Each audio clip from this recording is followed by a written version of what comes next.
చేనేత వర్గాలతో తెలుగుదేశం పార్టీది విడదీయలేని బంధం. తెలుగుదేశం పార్టీ ఆవిర్భావం నుంచి చేనేత వర్గాలకు సంబంధించిన మెజారిటీ 100% మంది తెలుగుదేశం పార్టీనే నమ్ముకున్నారు. తెలుగుదేశం పార్టీతోనే 4 దశాబ్దాలకు పైగా తమ ప్రయాణాన్ని కొనసాగిస్తూ ఉన్నారు.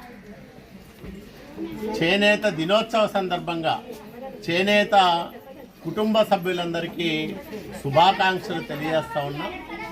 ఈ చేనేత దినోత్సవం నాడు చంద్రబాబు నాయుడు గారు ప్రకటించిన రాయితీలను కార్మికులందరూ కూడా సద్వినియోగం చేసుకోవాలని, చేనేత మగ్గాల వారికి 200 యూనిట్ల వరకు ఉచితంగా విద్యుత్తును సరఫరా చేయడంతో పాటు థ్రిఫ్ట్ ఫండ్కు నిధులను ఇవ్వాలని ప్రభుత్వం నిర్ణయించింది.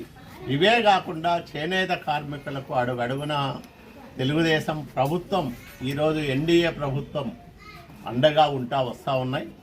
భవిష్యత్తులో ఎప్పుడు ఏ కష్టం వచ్చినా చేనేత కార్మికుల వెంట తెలుగుదేశం పార్టీ అధినేత చంద్రబాబు నాయుడు గారు కానీ, తెలుగుదేశం పార్టీలో పనిచేస్తున్న మేమందరం కూడా వారి వెంట చేదోడు వాదోడుగా నిలుస్తామని చేనేత దినోత్సవ సందర్భంగా వాళ్ళందరికీ కూడా నేను హామీ ఇస్తా ఉన్నా.